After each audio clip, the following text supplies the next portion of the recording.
না, এ যাত্রা মনে হচ্ছে জামাই ষষ্ঠীর নেমন্তন্ন আর রক্ষা করা গেল না। হায় হায়, কি যে করি! নবাব আসার আর দিন পেল না। একেবারে জামাই ষষ্ঠীর ঠিক পরের দিনটাতেই আসতে হবে। এই যে বলি, সকাল থেকে বসে কি আকাশ পাতাল ভাবছো? হ্যাঁ, ভাবনা কি আর সাধে আসে গিন্নি? আমি রাজার ভাঁড়, আমাকে কত কি সব ভাবতে হয়। ইস, রাজার ভাঁড়ের যদি এত ভাবনা, তাহলে রাজার মাথায় না জানি কত চিন্তা। চিন্তা বলে চিন্তা, এই তো নবাব আসছেন কৃষ্ণনগর দর্শনে। তাতে তোমার কি? হ্যাঁ, তুমি কি কেষ্ট ঠাকুর? যত সব গায়ে মানে না, আপনি মোড়ল। আহ গিন্নি, তুমি বুঝতে পারছো না, নবাব আসছেন ঠিক জামাই ষষ্ঠীর পরের দিন, আর আমাকে সেখানে থাকতে হবে। তুমি থেকে কোন রাজকার্য করবে শুনি? তোমার জামাই ষষ্ঠী আছে, আর কারো না থাকতে পারে, তোমার আছে। হ্যাঁ, সে তো জানি গিন্নি, বছরের এই একটি দিন আমার যায় একটু খাতির, না হলে সারা বছর তো তোমার ওই মুখ ঝামটার সামনে জামাইয়ের খাতির বলে আর কিছু থাকে না গিন্নি। কি আমি তোমাকে মুখ ঝামটা দিয়ে? না না না না না, তোমার মুখের বাণী আমার কাছে অমৃতের মতো। মোদ্দা কথা হলো, নবাব আসছেন, তাই মহারাজ আমাকে ছুটি দেবেন না।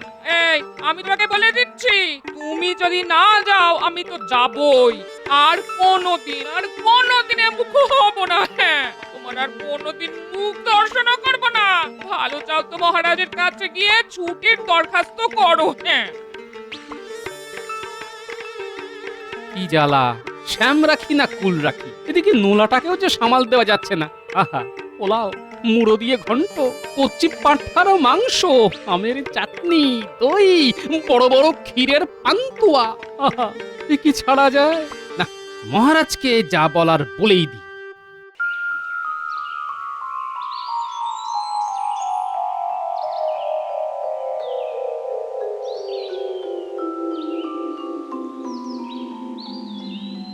হুম, তোমরা সবাই জানো নিশ্চয়ই নবাব আসছেন পরশুর ঠিক পরের দিন। বুঝলে মন্ত্রী, আমাদের ব্যবস্থাপনায় যেন কোনো ত্রুটি না থাকে। মহারাজ, নবাবের আপ্যায়নের জন্য আমি ইতিমধ্যেই আপনার নির্দেশে নগরের সমস্ত জায়গা পরিষ্কার করার তদারকি করেছি। বেশ বেশ। নগরে কিছু জঞ্জাল জমে গিয়েছিল, তা দূর হয়েছে। মন্ত্রীমশাই কি নিজে জঞ্জাল খুঁজে বার করলেন? আহ গোপাল, তুমি আজ আবার বাজে কথা বলতে শুরু করেছো। সবাই সবার কাজ ঠিক মতো করে, তুমি বরং হে হে, মন্ত্রীমশাই, আমার কাজ আমি তো ঠিক মতোই করি, তাই না মহারাজ? তা রাজ্যতীষী, তুমি বলো তো, নবাবের আসার সময় সবকিছু ঠিক থাকবে তো? মহারাজ, আপনি বিচলিত হবেন না। সময় এখন শুভ, তাই নবাব এলেও আপনার কোনো সমস্যা হবে না। বেশ বেশ। তা বিজ্ঞানী, তোমার গবেষণায় নতুন কিছু আবিষ্কার করলে নাকি? মানে নবাব দেখলে ভারী খুশি হতেন। আগে মহারাজ, আমি নতুন কিছু আবিষ্কার করতে পারলে তো সবার আগে আপনাকেই দেখাবো। জানি জানি বিজ্ঞানী। তার মানে তোমার কাছে এই মুহূর্তে নতুন কিছু নেই? আমি দিনরাত গবেষণা করছি মহারাজ, আশা করছি দু একদিনের মধ্যে নতুন কিছু আবিষ্কার করতে পারবো। বাহ বাহ বাহ। মহারাজ, আমরা নবাবের জন্য প্রস্তুত, আপনি চিন্তা করবেন না। আমি নিজে নবাবের অভ্যর্থনায় থাকছি। আমার একটি আর্জি আছে মহারাজ। বলো বলো শুনি। মহারাজ, আমার একটি অনুরোধ আছে সভাকবির জন্য। বেশ তো, শুনি তাহলে। জামাই ষষ্ঠী নিয়ে সভাকবি একটা কবিতা লিখুক বড়।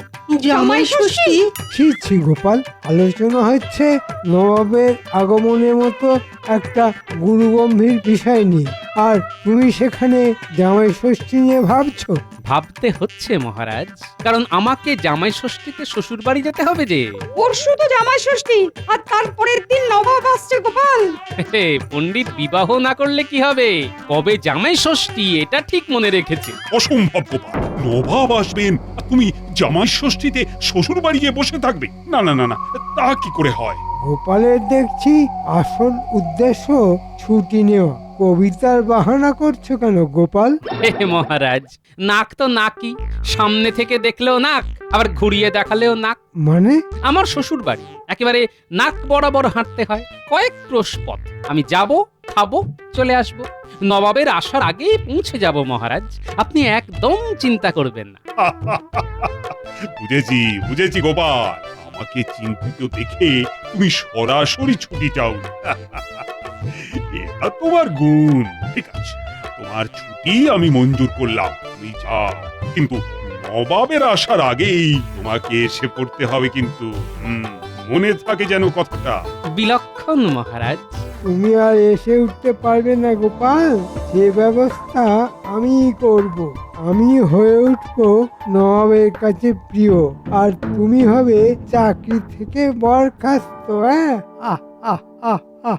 মহারাজ অনুমতি দিলে একটি কবিতা আমি পড়তে পারি। হ্যাঁ হ্যাঁ, নিশ্চয়ই নিশ্চয়ই, পড় পড়। জামাই হয়ে চলল গোপাল ভুড়ি ভোজন করতে, গন্ডা গন্ডা মন্ডা খেয়ে পারবে না গোপাল নড়তে।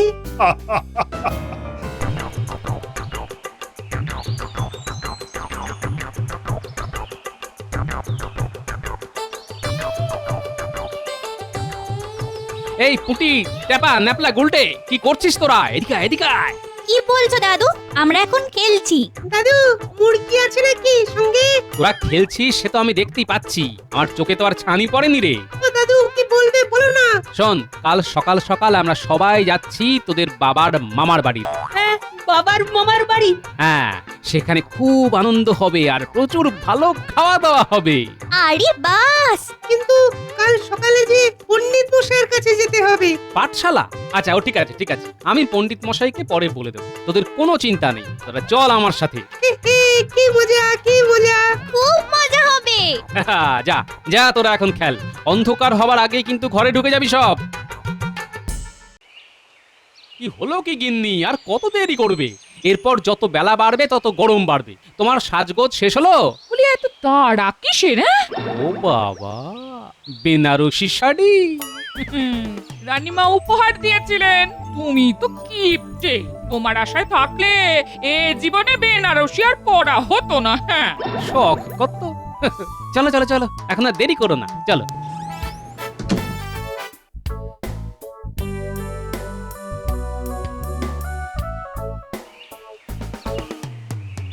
এই যে টাপা, গুলটে, পুটি, নাপলা, তোরা সব তৈরি তো? হ্যাঁ দাদু। তাহলে আর দেরি কেন, এই বেলা রওনা দেওয়া যাক। উঠে পড়, উঠে পড়, উঠে পড়। দুগা দুগা।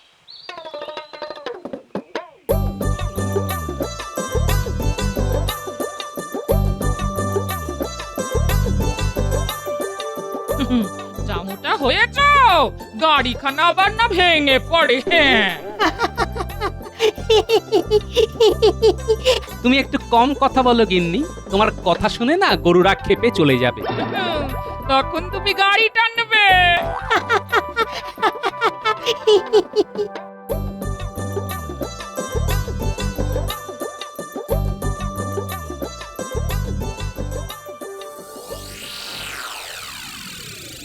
এই যে চারু, বল দেখি বিকেল বেলার সমাস কি হবে? পণ্ডিত মশাই, এখন তো সকালবেলা। চুপ, বেয়াদব। আমাকে ন্যাপলা বলেছে বিকেল বেলার সমাজ শুধু বিকেলেই বলতে হয়। হ্যাঁ, আসুক ন্যাপলা, দেখাচ্ছি মজা। কোথায় সব পুটি, টাপা, গুলটে, ন্যাপলা সব কই? সবাইকে নিয়ে গোপাল দাদু চলে গেছে পণ্ডিত মশাই। তাই বুঝি। যা, আজকের মতন পাঠশালা শেষ, আমাকে এখন রাজসভায় যেতে হবে।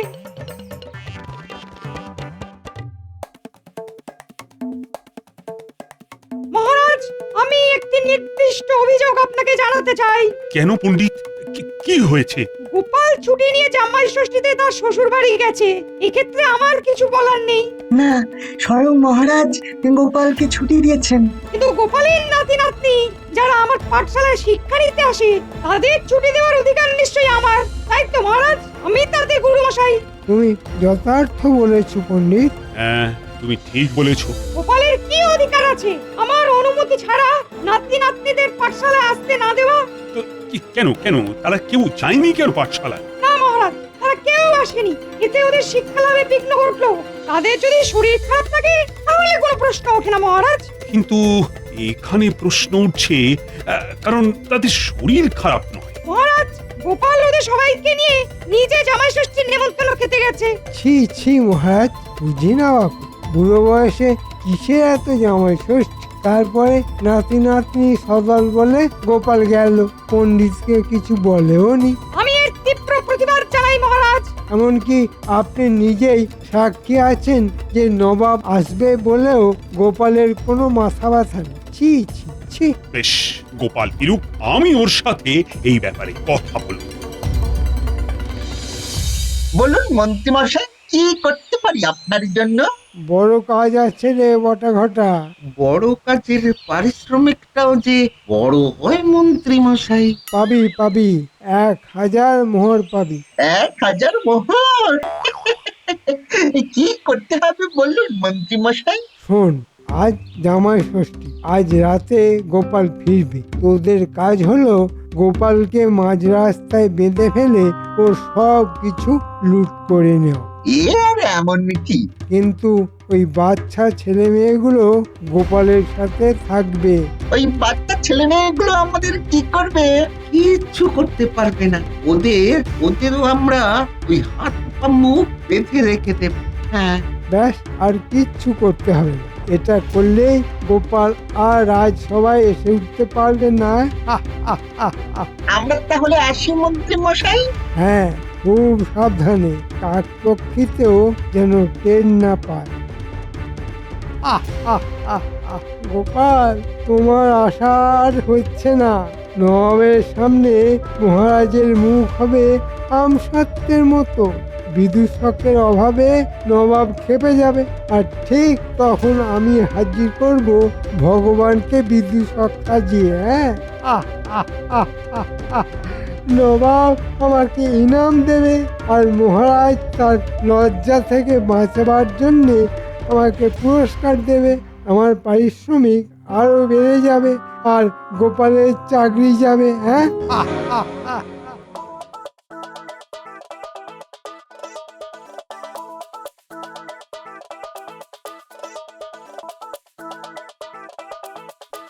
আমার আমার স্বামীকে বাঁচান রানীমা, আমার স্বামীকে বাঁচান। ছি ছি, তোমার বরের এত আস্পর্ধা। মহারাজকে বললে এক্ষুনি চাকরি যাবে। ও ভুল করেছে, তার জন্য ওকে শাস্তি দিন, কিন্তু চাকরি থেকে বরখাস্ত করবেন না। আমি কোথায় যাব? তোমার স্বামী আগেও এরকম ভুল অনেকবার করেছে, এত শাস্তি পেয়েও শিক্ষা হয়নি। রানীমা, রানীমা, আপনার দুটি পায়ে পড়ি রানীমা, আপনি যেভাবেই হোক এইবারের মতো। এইবারের মতো মন্ত্রীর কি হবে আমি জানি না, তবে আমি মহারাজকে সব কথা জানাবো। তোমার কথাও বলবো। শত হোক, তুমি না বললে আমরা জানতেই পারতাম না এরকম ঘটনা যা ঘটতে চলেছে। আপনার অশেষ দয়া রানীমা, আপনার অশেষ দয়া। কিন্তু তার আগে গোপালকে বাঁচাতে হবে। নবাবের সামনে গোপালকে আসতেই হবে। তুমি এখন যাও, মন্ত্রীর সাথে কোন রকম এই বিষয়ে আলোচনা করবে না, তাহলে তুমিও কিন্তু ছাড় পাবে না বলে দিলাম।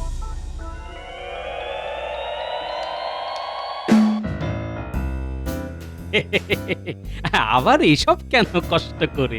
খেয়ে নিন জামাইবাবু, সামান্য কিছু আয়োজন। তাহলে শুরু করি। হ্যাঁ হ্যাঁ, নিশ্চয়ই নিশ্চয়ই। এ নাও বাবা, এ নাও।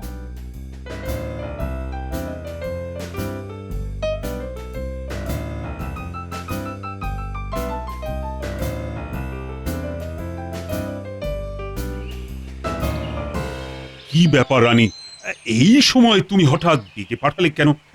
কিছু কি হয়েছে? অনেক কিছু হয়েছে মহারাজ। হ্যাঁ, অনেক কিছু? মহারাজ, গোপাল খুব বিপদে আছে। সে কি? আপনি যে কোনো উপায়ে গোপালকে বিপদ থেকে উদ্ধার করুন মহারাজ। কিন্তু আমি একজনকে কথা দিয়েছি। তুমি কথা দিয়েছো? কাকে? মানে গোপালের কিসের বিপদ? যে লোক গোপালের বিপদের কারণ, তাকে খুব বেশি শাস্তি দেওয়া চলবে না। কে সে? আপনার মন্ত্রী।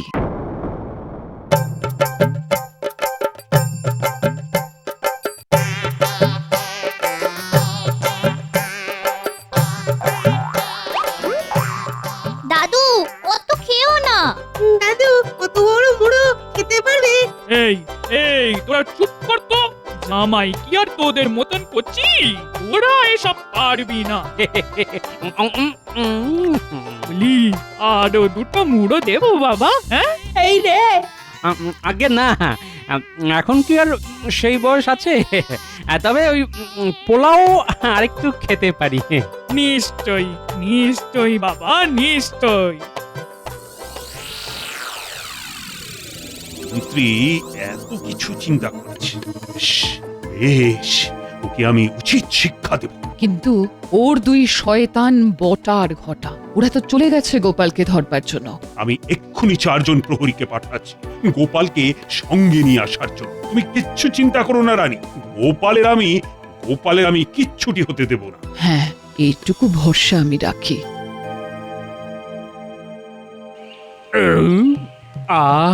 খাওয়াটা একটু বেশি পরিমাণে হয়ে গেছে।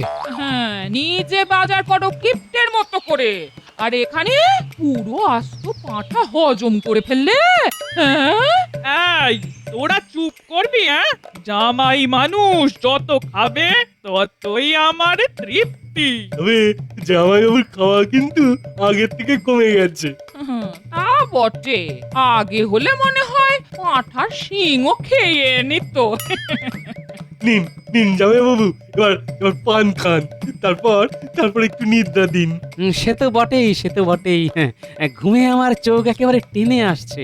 তবে কিনা আমাকে তো যেতে হবে, ওই নবাব আসছে তো। না, তোমার বোন আরো 2 দিন থাকুক না। হ্যাঁ, আমাকে যেতেই হবে, বুঝলে? অন্ধকার হতে এখনো দেরি আছে, রাতে তো ঘুম হবে না, অনেক দূর পথ যেতে হবে। আমি একটু জিরিয়ে নি। হ্যাঁ, সেই ভালো জামাইবাবু।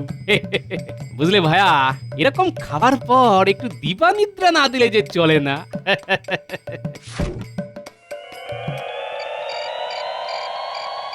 অনেক রাত হয়ে গেল, গোপাল ফিরলে তো এই পথ দিয়েই ফিরবে।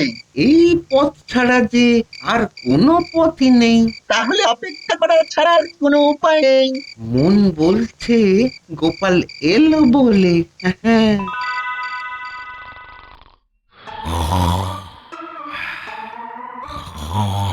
শুনছো? আর কত নাক ডাক রে?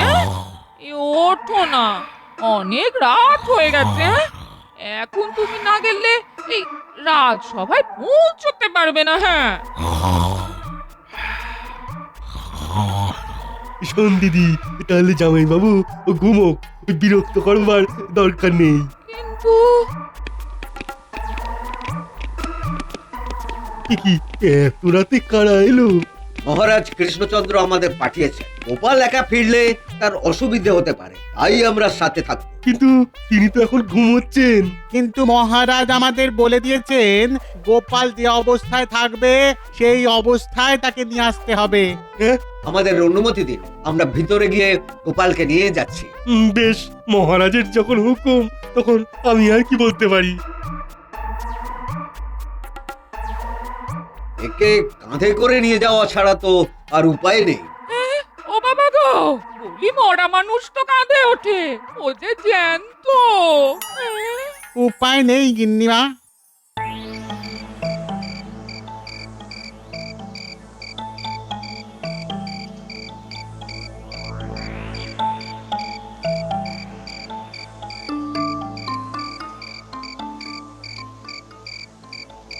আমি দেখছি 4 জন কাকে যেন কাঁধে নিয়ে আসছে। আরে ওই তো গোপাল। ঘটা, লাফিয়ে নাম, ওকে বাঁধতে হবে। আরে এই কে কে কে কে তবে রে, ওরে বটা, পালা পালা, এরা তো দেখছি ওই রাজার প্রহরী রে। পালা পালা বটা, পালা। দেখ কেমন মজা।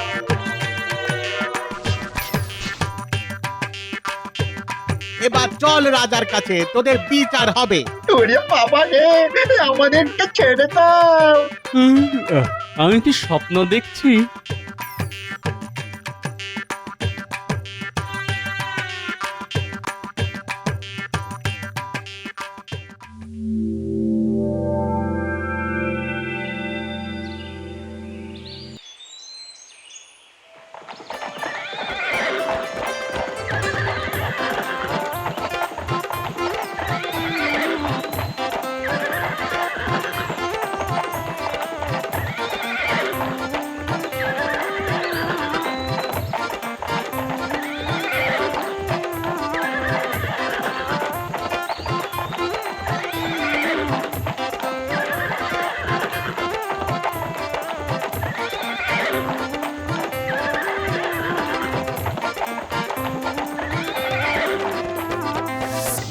অনেকদিন পর তোমার রাজসভা দেখতে এলাম কৃষ্ণচন্দ্র।